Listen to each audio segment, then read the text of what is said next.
Next, I'm very happy to introduce Anthony Scriffignano with Dun & Bradstreet, and especially to thank everyone else from Dun & Bradstreet who has joined us here this year and also for their co-sponsorship for the Data Summit. Anthony and others have been with us every year of the Data Summit, and they always bring such a great expertise and humor and insight into so many fields, and it's just wonderful to have them helping us to tie everything together here. Anthony himself is the Senior Vice President and Chief Data Scientist at D&B. He is an internationally recognized data scientist with over 35 years of experience in multiple industries and enterprise domains, extensive background in linguistics that anyone who's ever heard him speak will know very well, and advanced algorithms, and he's the primary inventor on multiple patents worldwide. Really, he is pushing the boundaries of what Dun & Bradstreet does, and he's here to talk a little bit more about that today. Thank you. Thank you very much. I have to be honest.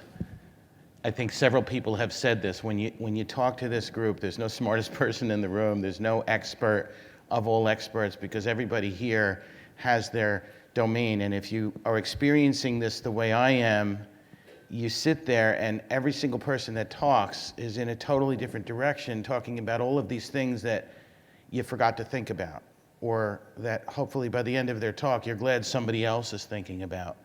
And so as I thought about what I might talk about this year, I thought what a great topic to talk about the things we forget to think about. So it's sort of like a coffee table book about coffee tables, from Seinfeld.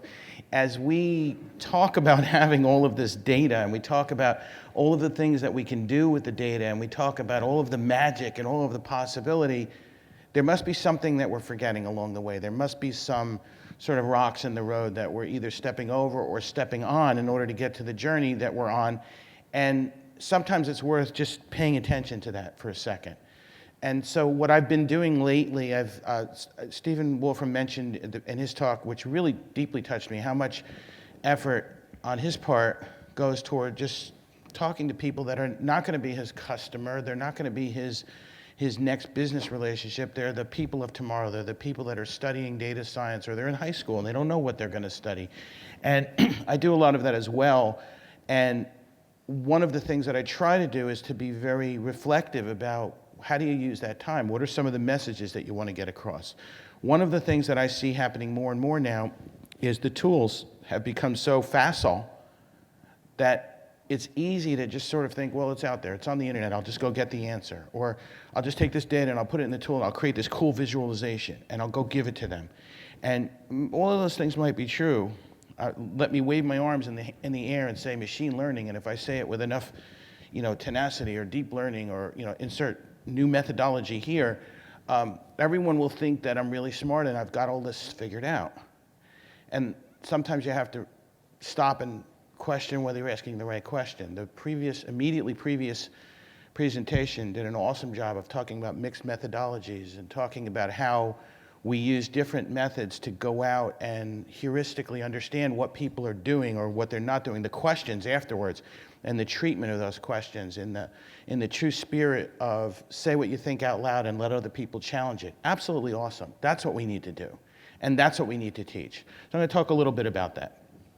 So before I do, I like to frame things with a video. You may or may not have seen this commercial. If you have, act surprised for your neighbors.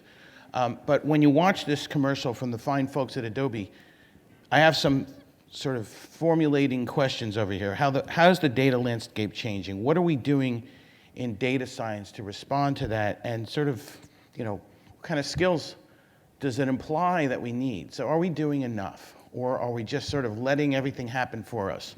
So while you watch this, think about the data. It's very short.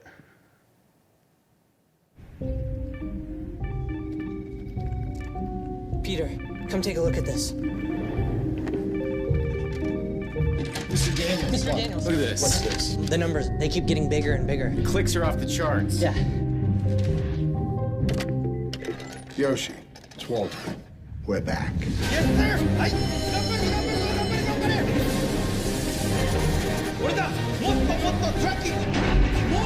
More shifting. I need more trees. More trees? I'll get you more trees. Hey, take a look at Woodpole. Everything you got on Woodpole right now.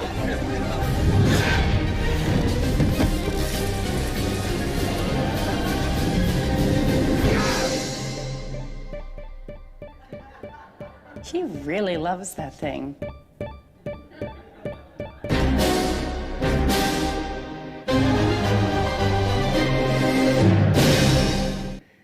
Raise your hand if your company has done something dangerously close to that at least once. So, what are the big questions? This world that we live in that's just filled with questions about, the V's of big data, velocity, variety, veracity. We're not allowed to talk about that anymore. Well, then maybe we should talk about data sovereignty. Maybe we should talk about what happens when data goes into the cloud. Well, we're not supposed to talk about that anymore. Well, what about intent? What about synthesis? What about the implications of what we're doing? Well, maybe we should talk about that. And then the way I feel in my world, all of a sudden, all these random words, chronicalized and pink and pancreas and pomegranate and bigify, they just come in. I'm like, I don't know what to do with those. I didn't even know what to do with the words before, right? So this is my world, right? My world is not stable. My world is not sane. My world is not something easily predictable. And yet a lot of the people in my world are using regressive methods and longitudinal data. And there's a disconnect there. There's something not quite right about that. So this is the timeline that's on the table outside. This is the awesome, amazing timeline that's on the table outside.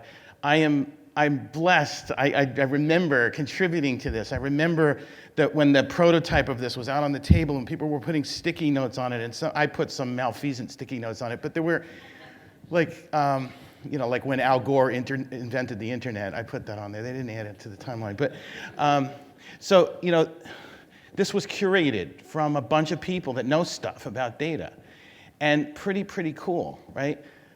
But it's not me. It's not my life in data. So I reflected on my life in data, right?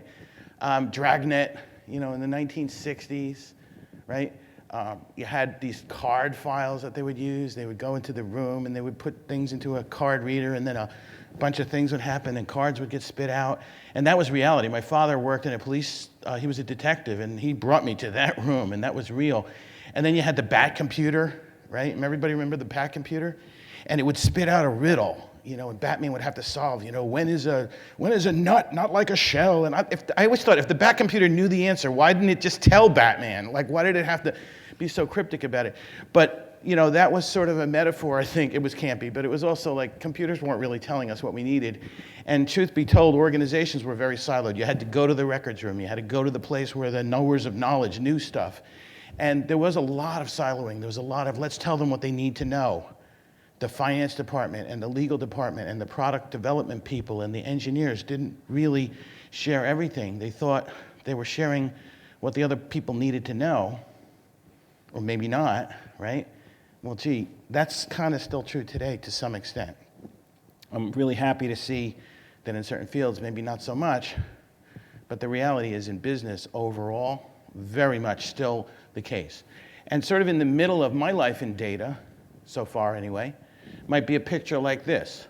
A bunch of people sitting on the subway, listening to Walkman or something like that, a radio, and reading a newspaper. Well, what is that? That's people sitting in the present, reading about things that happened in the past, and listening to people that aren't there.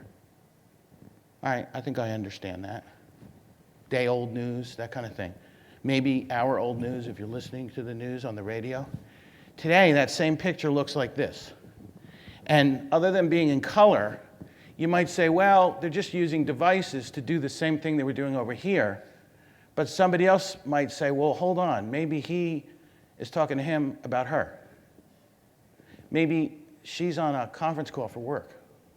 Maybe she's listening to a live broadcast of something.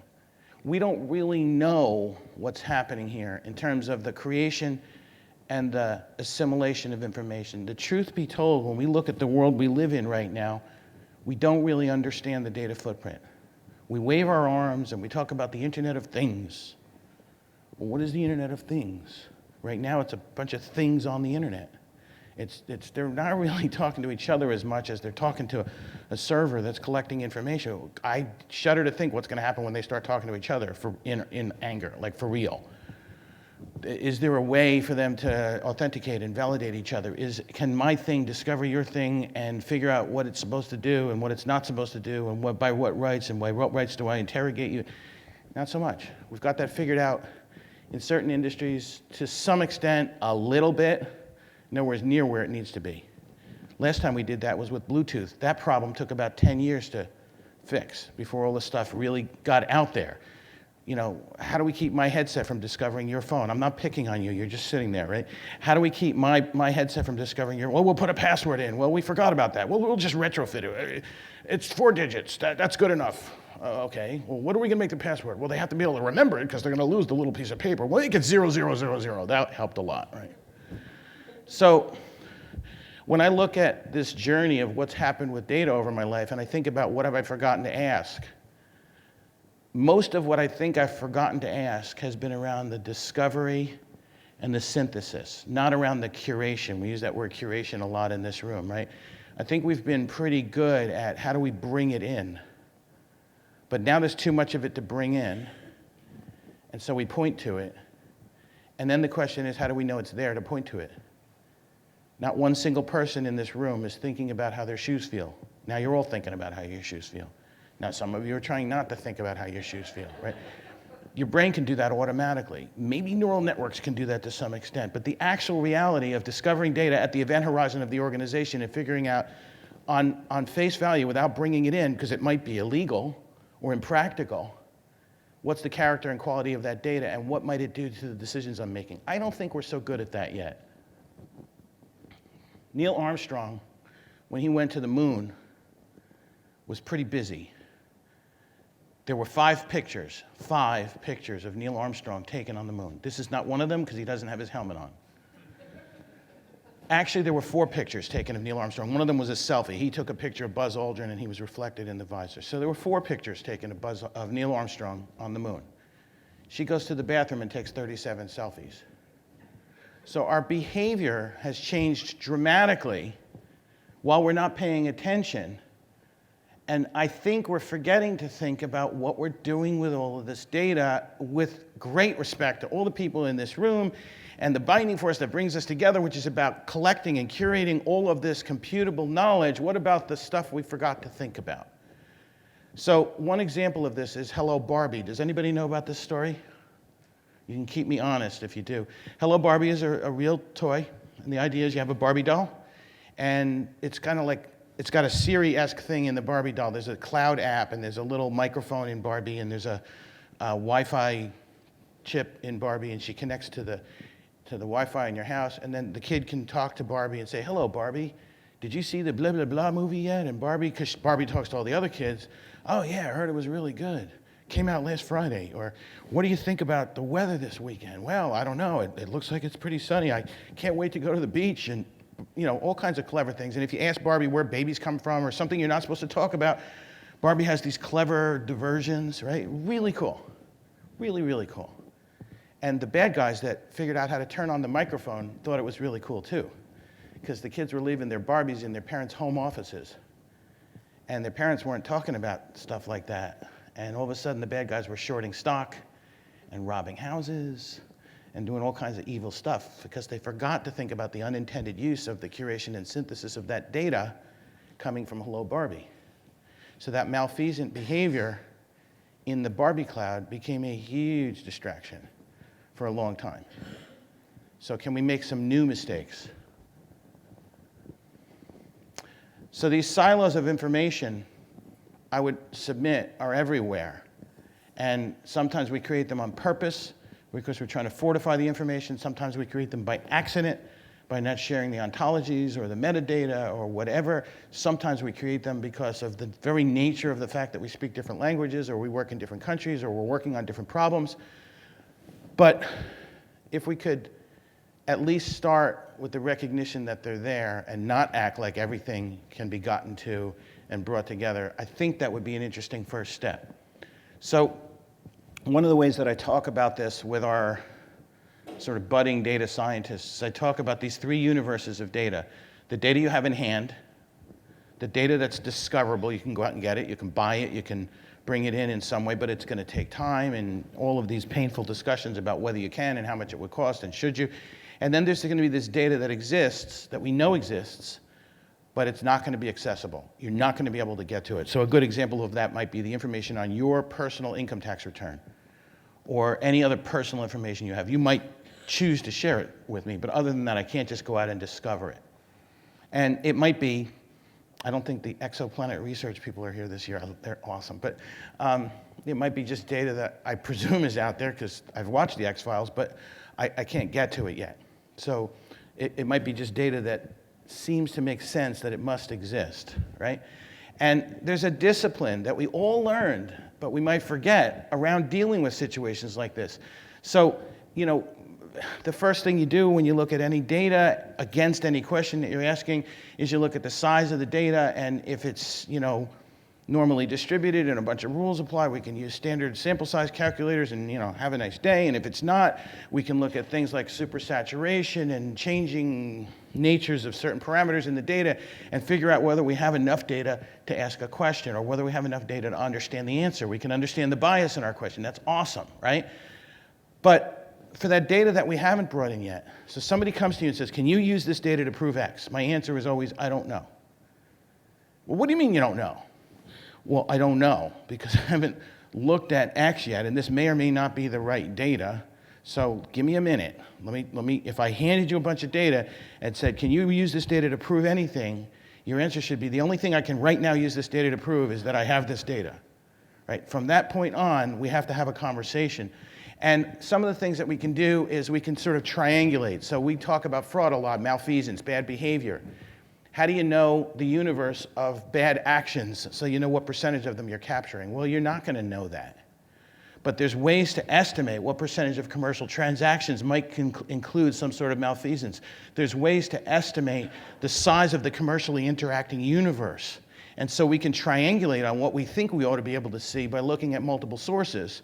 And then we can look at what we do see and estimate what percentage of that. So that's an example of that. And for this data that we're never going to get, step one is to stop crying about it. And then step two is to use stuff we've already learned, like decision elasticity. How wrong do I have to be with the data I'm looking at vis-a-vis the data I'm not looking at before the decision that I'm making changes? And there's a formal science around that. We all studied it. But truth be told, we don't always use that kind of thinking. We just use the data we have. And we say, well, according to the data I see, do it all the time. I've read peer-reviewed academic papers all the time that say, based on the observations of the researchers and the data studied, the data suggests blah. Well, what about the data you didn't look at? So we've got to be able to think about what kind of bias is introduced by the things we didn't look at. And by the way, how those things might have changed had we looked at them. So, three different scenarios. And there's many different scenarios, but let's take the one that we normally find ourselves in, where we have lots of data in hand. There's more data that we could go out and get, and there's even more data that we're never going to get. But relative size, we feel like, and when I say size here, I mean like predictive power and all that stuff. I don't mean actual physical number of records. Looks like we have enough data. Have a nice day. Move on, do something cool. In this scenario, you better be able to credibly defend the fact that the data you used is sufficient to make a decision. So this dispositive threshold is the point at which you have enough data to make a decision. It's not necessarily the point at which you have enough data to make a good decision. And there's a big danger in reaching that dispositive threshold and making a decision because you can, and not asking the question whether you should. So this second scenario, there's another name for this second scenario. It's called a lawsuit. And then in the third scenario, you know, I have some data. There's a bunch of other data out here that I don't have. Tried to get it, couldn't get it. The law didn't let me. I can't go to Zimbabwe. Whatever it is, I don't have that data. But I know that there's a lot more out there. And I know there's even more that I'm never going to get. Why would I ever make a decision in a situation like this? I don't know, maybe if you want to land on the moon, right? The first time they went to land on the moon, they didn't know what the surface of the moon was like. There was one Russian probe that had been crashed into the moon, and that was all the data they had on the squishiness of the surface. They had these rules, like if one astronaut fell over because the surface was too squishy, the other one wasn't allowed to reach down and help him. They could hand him something to help get up, but they couldn't reach over and try to help them because they were afraid that both astronauts would be lying there like turtles on their backs and not be able to get up.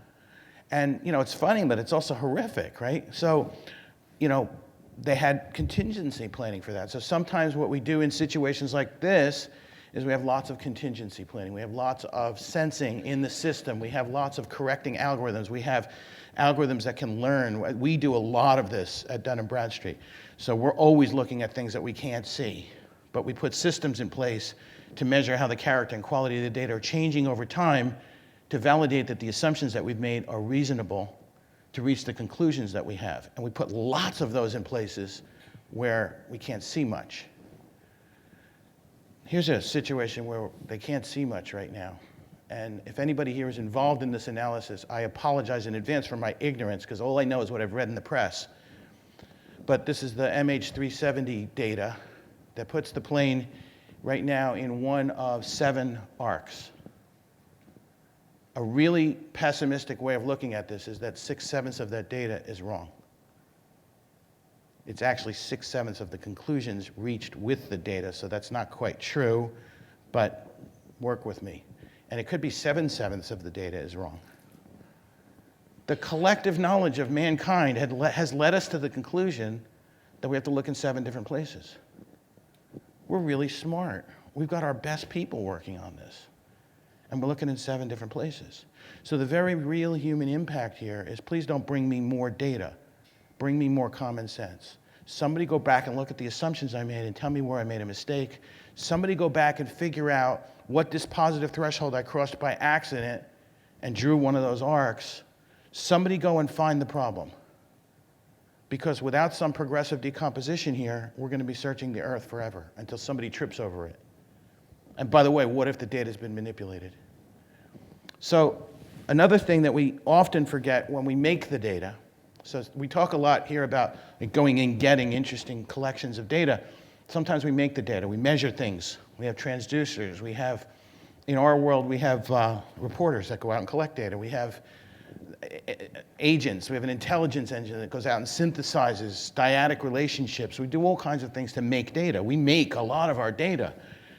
There's these things called observer effects. We all studied them in physics. I was in a second-year physics class one time. I was, at one point in my life, a physics major. And one of the best professors I've ever had, I would say probably the best, did an experiment with his class. He asked us all, he said, I'm not going to give you a lot of data here. I want you to accurately measure the temperature of soup. And the parameters are, you have to eat the soup after you're done. And you can't, destroy anything, basically.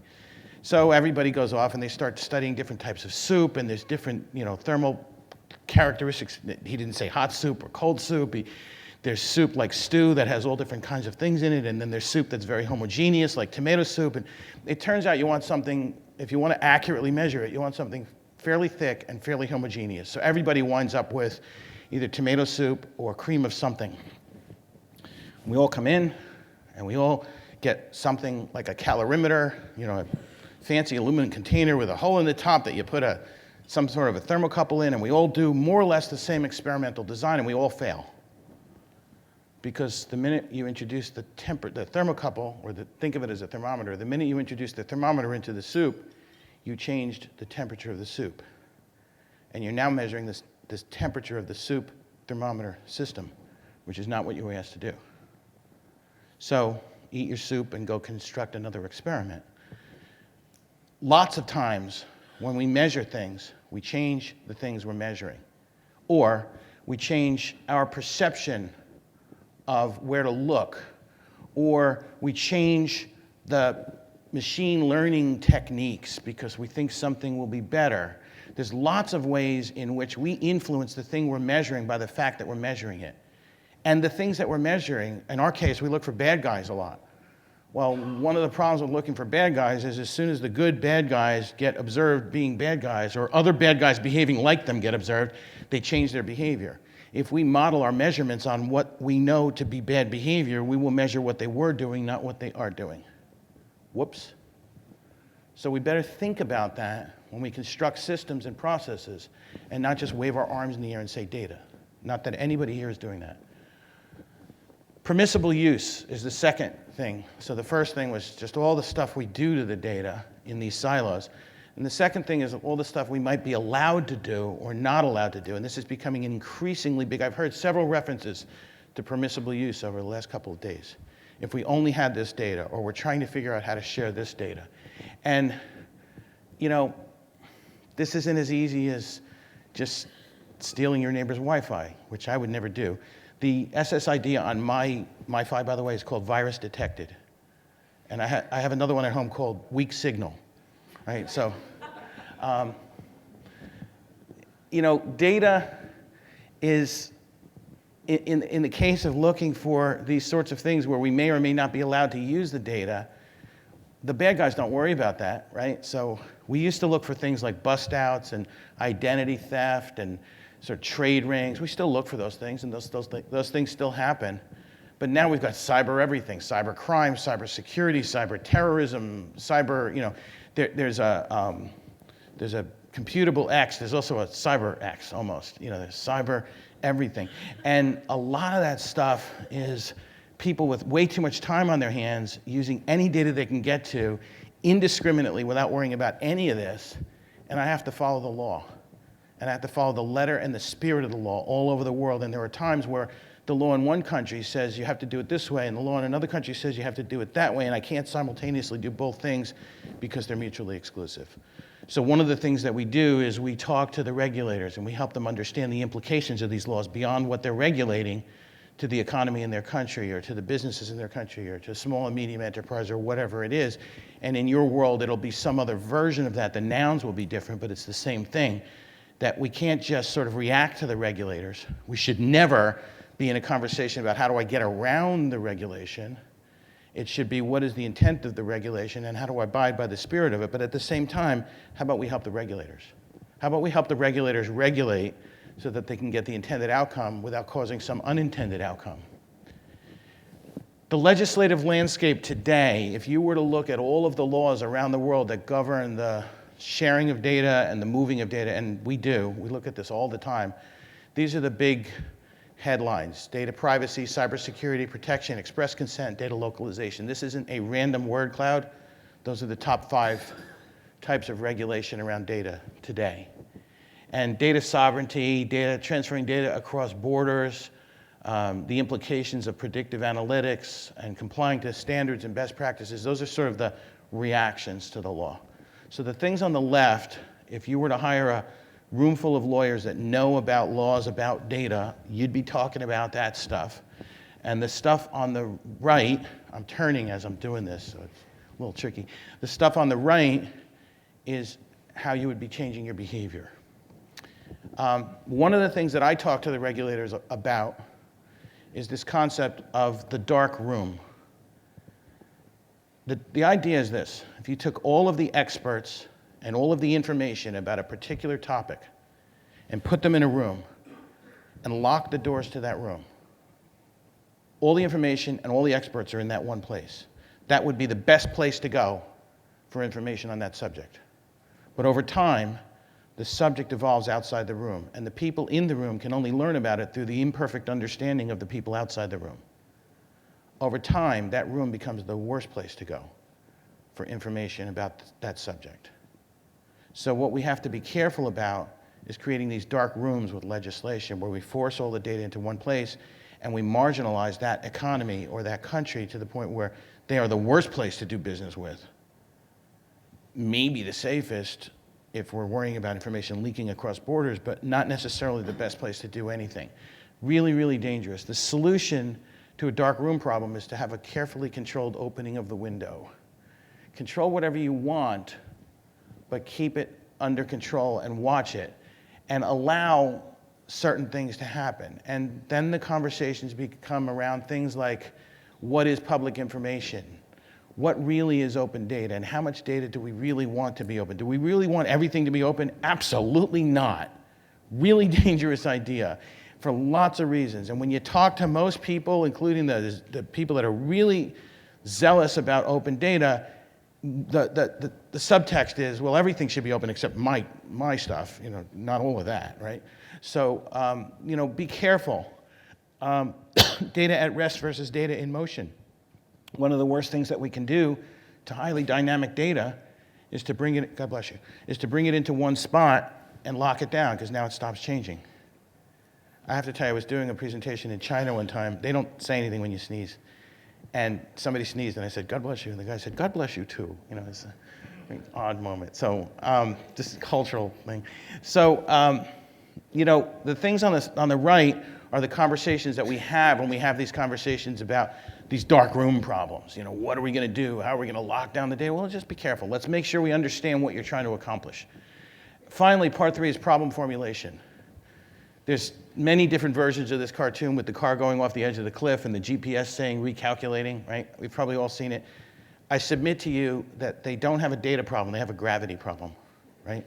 So what we need to be thinking about in situations where something breaks, where we don't understand, is the way we ask a question will absolutely inform the answer we go find. And asking the wrong question can very much set you out on the wrong journey, and you could do a great job of answering that question while the environment is changing, or while your competitors are out there answering the right question. So the cost of getting the question wrong is probably one of the biggest costs of having too much information and too many tools and technologies to deal with it, is you stop, you get lazy about the question. You just ask a sloppy question, because if you don't like the answer, you go back and ask another question. Well, there's an opportunity cost to that. It took time, it took people, it distracted people, it might have led you in the wrong direction. This is from our internal values. I love this statement that we should be relentlessly curious. It's part of the longer message. Embracing the change in the world around us and really knowing that there's going to be new problems to solve every day. And then my world looks something like this, right? So within a very short span of time, I was told that my flight was delayed 117 minutes, 109 minutes, 104 minutes. There was actually a couple that were 37 minutes. One said it was coming in early. And, you know, I'm envisioning the plane slowing up and speeding, you know, slowing down and speeding up, and, you know. And the reality is, I know what's happening. There's multiple systems that are communicating to this thing that's generating messages for me, and they're all trying to help me. And, you know, I have a joke with people at work. I say, I'm warning you, I'll help you, right? Like, you have to be very careful when you try to help, because if there's too many things trying to help, they just create this kind of chaos. So we can be relentlessly curious, but we should probably be a little bit more parsimonious about how we share that curiosity so that we ask the right questions. I've talked to this group and many other groups about the sort of nightmares that are in our world. Unstructured data, you know, it's a blessing and a curse, right? You look at all these brands here, and the first thing you see is a jumble, right? And then your brain starts to fix it. Can we write algorithms that do that? Of course we can. But then can we draw appropriate second and third order observation? Like the bigger ones probably paid more money to advertise than the smaller ones, or the ones that they're all competitors because they're all advertising in the same space. They're all customers of the advertising company that produced this. Sure, we can. Companies that sort of let you ship your company around and change its name and change its content. I don't know what to do with that, because we look at the name and the address to figure out what the company is, right? So that's a really nasty problem. Language, we talked about language before. There's so many different examples of how companies present themselves in different languages. These are certainly things that, in my world of scientific observation, these are some of the things that I see that cause me to ask questions. And then I form hypotheses, right? So there's things happening in the world of data that I think are headwinds, tailwinds, and sort of neutral. And some of the headwinds might be things like, well, getting lots of data, globalization, you know, all kinds of new business relationships. That's awesome for me, right? I can do all kinds of things with that. And this regulation and this new types of malfeasance, those are probably, I think I just said headwinds. Those are tailwinds. Those are pushing me forward. It depends on whether you're landing or not, by the way, whether a headwind is a good thing or not. But that was an airplane joke. Some of these things are good. Some of these things slow me down. Some of these things will be either good or slowing me down depending on how I behave. So I get to pick, right? And then there's the postulates, the things that I put on the table that I suppose that I need to teach myself and my team and the people we hire. We need to look for these skills. We need to be creating these skills in order to deal with these hypotheses that come from my observations. And so there are things like semantic disambiguation and understanding permissible use and data science and sentiment analysis and all of those things. So I understand sort of the toolbox within which I can formulate my questions around the observations that I'm making. And that's the discipline of this.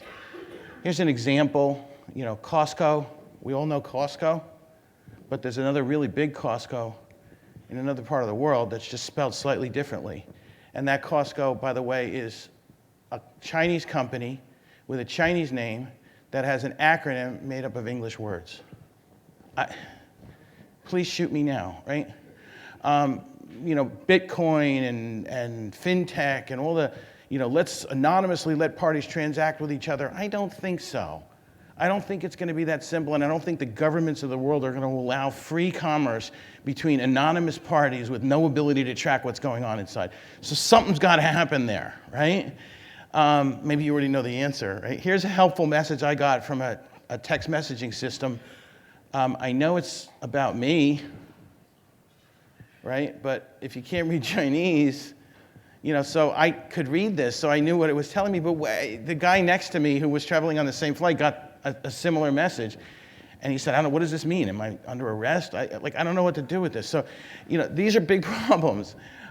We use things like sound and meaning and geoposition and context and linguistic inference and things like alternative digital identities. Those are the tools that we use to address problems like that.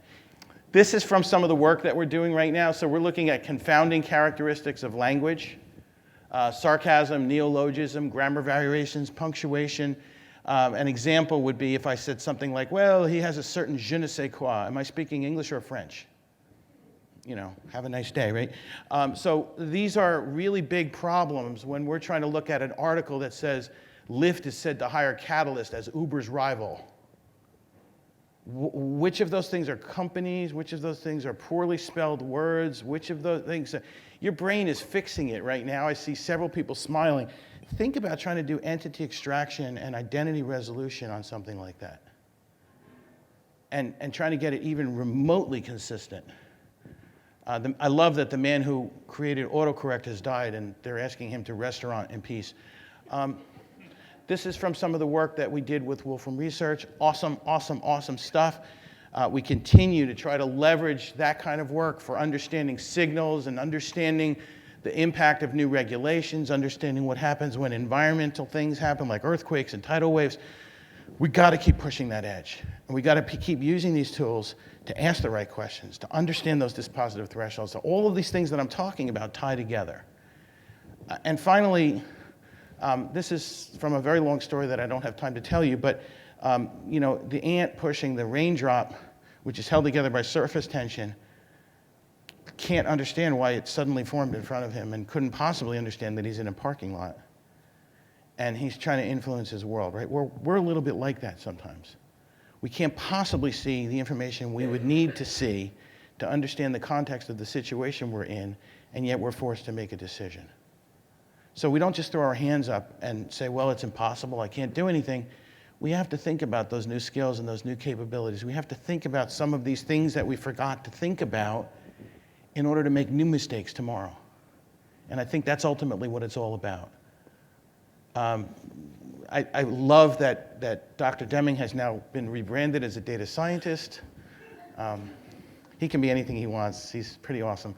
I do a great Deming impersonation. I'm not going to do it right now, but because we're videotaping this. But he said, without data, you're just another person with an opinion.